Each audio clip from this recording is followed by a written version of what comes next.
நம்ம ஆசை தோசை தமிழா சேனல் என்ன பார்க்க போகிறோம்னு பார்த்தீங்கன்னா சிக்கன் நூடுல்ஸ் தான் ஃப்ரெண்ட்ஸ் செய்ய போகிறோம். சிக்கன் நூடுல்ஸுக்கு தேவையான இன்க்ரீடியன்ஸ் எல்லாம் என்னன்னு பார்த்துக்கலாங்க வாங்க. பீன்ஸ் கட் பண்ணி வச்சுருக்கோம், பச்சை மிளகா, குடை மிளகா, ஒரே ஒரு கேரட்டு, கொஞ்சோண்டு கோஸு, ஒரு பெரிய வெங்காயம், சிக்கன் பாருங்கள் மசாலா போட்டு பொரிச்சு எடுத்து வச்சுருக்கோம். நூடுல்ஸ் வந்து வேக வச்சு இது மாதிரி ஓட்டத்தட்டில் வச்சு சில் வாட்டரை ஊற்றிட்டு வச்சுருக்கோம் க்ளீன் பண்ணி. அப்புறம் பாருங்கள் அஜினோமோட்டோ, இது ஆப்ஷனல் தான், நீங்கள் தேவைன்னா போட்டுங்க இல்லைன்னா விட்ருங்க. 2 முட்டை, உப்பு, இஞ்சி பூண்டு பேஸ்ட்டு, ரெட் மிளகாத்தூள், மிளகுத்தூள், அதுக்கப்புறம் வந்து soya sauce, tomato sauce, oil. பாருங்கள் நூடுல்ஸ் செய்யறதுக்கு மட்டும் வந்து இதுமாரி அகலமான பாத்திரம் வச்சுக்கோங்க. இதில் வந்து கொஞ்சம் ஆயில் சேர்த்துக்கலாம். என்ன நல்லா சூடாக பாருங்க. நான் இந்து உப்பு எடுத்து வச்சுருக்கேன், சாதா சால்ட்டும் எடுத்து வச்சுருக்கேன். உங்ககிட்ட இந்து உப்பு இல்லைன்னா ஒன்றும் பிரச்சனை இல்லை, சாதா சால்ட்டே போட்டுக்கலாம். என்கிட்ட இருக்குதுன்றதுனால அது நான் சேர்த்துக்கிறேன். வந்து நல்லா சூடாகிடுச்சு. இப்போ வந்து நான் வச்சுருக்கிற முட்டையை வந்து இதில் உடச்சி சேர்த்துக்கலாம். 2 முட்டை ஊற்றிட்டு உடனே வந்து கலக்காதீங்க.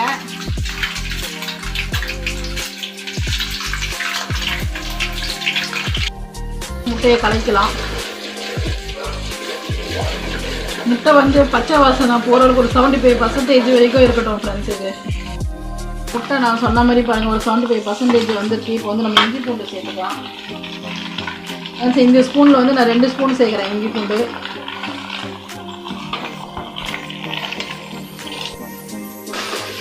இஞ்சி பூண்டு கொஞ்சம் பச்சை வாசனை போடுறேன். இஞ்சி பூண்டு வாசனை வந்து சூப்பராக வருது. நம்ம செய்யறது வந்து ஹோட்டல் ஸ்டைலில் தான் ஃப்ரெண்ட்ஸ் நம்ம செய்கிறோம். அதுக்கப்புறம் வந்து கட் பண்ணி வச்சுருக்கிற வெங்காயம் இதுமாதிரி நீல வாக்கில் மெல்லிசாக கட் பண்ணிக்கோங்க. அதுதான் நம்ம சேர்த்துக்கலாம்.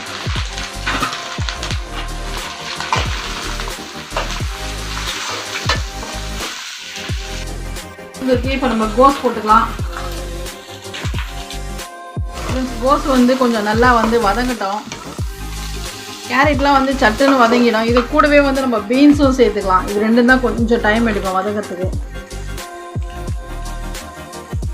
இது கூடவே பாருங்கள் ஒரு பச்சை மிளகா, ஒரு சிகப்பு மிளகா 2மே கட் பண்ணி வச்சுருக்கேன். இதையும் சேர்த்துக்கலாம். அப்புறம் குடை மிளகா இதையும் சேர்த்துக்கலாம். இது மட்டும் வதங்கிட்டாங்க. கேரட் லாஸ்ட்டாக சேர்த்துக்கலாம். ஃப்ரெண்ட்ஸ் இப்போ வந்து உப்பு சேர்த்துக்கிறேன் நான்.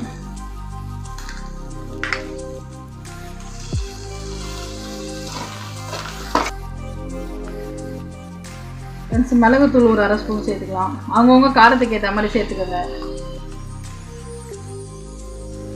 அதுக்கப்புறம் ரெட் சில்லி பவுடர் ஒரு 1 ஸ்பூன் சேர்த்துக்கலாம். இந்த மசாலா மிளகுத்தூளே போதும் ஃப்ரெண்ட்ஸ். இதுக்கு மேலே சாப்பிட்டீங்கன்னா வந்து காரமாக இருக்கும். அதிகமாக காரம் சாப்பிடுவீங்கன்னா நீங்கள் சேர்த்துக்கோங்க, இல்லைன்னா வந்து இது கரெக்டான அளவு.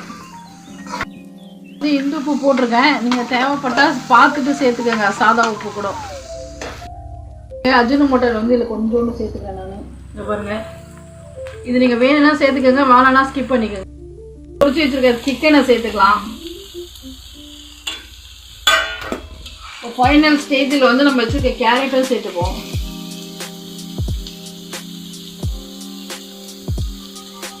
நல்லா மிக்ஸ் பண்ணிக்கலாம்.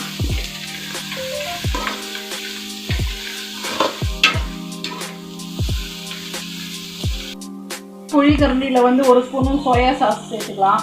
இந்த குழிக்கரண்டி மெஷர்மெண்ட் வந்து ஒரு 2 ஸ்பூன் அளவுக்கு வரும் ஃப்ரெண்ட்ஸ்.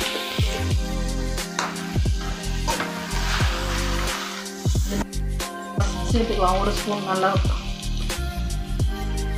அந்த அதுக்காக தான் இது ஃப்ரெண்ட்ஸ். இது வந்து இப்போ நம்ம நல்லா ஃப்ரை பண்ணணும்.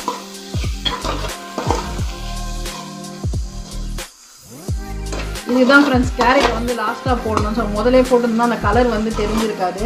இந்த ஸ்டேஜில் வந்து நீங்கள் உப்பு மட்டும் பார்த்துக்குங்க. கொஞ்சம் நல்லா வதங்கட்டும். செக் பண்ணேன், கொஞ்சம் உப்பு கம்மியாக இருக்குது சேர்க்குறது. பாருங்கள் இதுமாரி அடி ஒட்டக்கூடாது. அடி ஒட்டாமல் வந்து நீங்கள் நல்லா குக் பண்ணிக்கோங்க. சில் வாட்டர் அலசி வச்சுருக்கு நூடுல்ஸ். இந்த மாதிரி தண்ணியெல்லாம் ஃபில்ட்ரு பண்ணி எடுத்துருக்கேன். இதுக்கு சேர்த்துக்கலாம். இது மாதிரி ஓட்டத்தட்டில் வச்சு ஃபில்டர் பண்ணிக்கோங்க ஃப்ரெண்ட்ஸ். இப்போ நம்ம வந்து நல்லா மிக்ஸ் பண்ணிக்கலாம். எல்லா நூடுல்ஸ்லேயும் மசாலா வரா மாதிரி. இங்கே பாருங்கள், கை விடாமல் நல்லா கலரிக்கிங்க. கை விட்டிங்கன்னா வந்து அடி பிடிக்கிறதுக்கு வாய்ப்பு இருக்குது. நம்ம போட்ட காய்கறி மசாலா எல்லாமே பாருங்கள் கரெக்டான அளவாக இருக்குது. நல்லா அது சூடாகணும் ஃப்ரெண்ட்ஸ். ஃப்ரெண்ட்ஸ் இந்த ஸ்டேஜில் உப்பு காரம் பார்த்துக்கோங்க. சூப்பராக ரெடி ஆகிடுச்சு. நீங்கள் யாரெல்லாம் இது மாதிரி வீட்டில் செய்வீங்கன்னு நீங்கள் கமெண்ட்ஸில் சொல்லுங்கள். வாங்க எல்லோரும் சாப்பிட்லாம். இந்த வீடியோ உங்களுக்கு பிடிச்சிருந்தால் லைக் பண்ணுங்கள், ஷேர் பண்ணுங்கள், கமெண்ட் பண்ணுங்கள். ஆசை தோசை தமிழா சேனலுக்கு சப்போர்ட் பண்ணுங்கள். Okay, bye friends. சூடாக இருக்குது. இங்கே பாருங்கள் சிக்கன் எல்லாம். வாங்க எல்லோரும் சாப்பிட்லாம். சாஸ் வச்சு சாப்பிட்லாம். ஓகே ஃப்ரெண்ட்ஸ், நீங்களே இது மாதிரி செஞ்சு பார்த்துட்டு எப்படி இருக்குன்னு ஜாலியாக செஞ்சு சாப்பிட்டு சொல்லுங்கள். இதோட அடுத்த வீடியோவில் பார்க்கலாம். Okay, bye friends.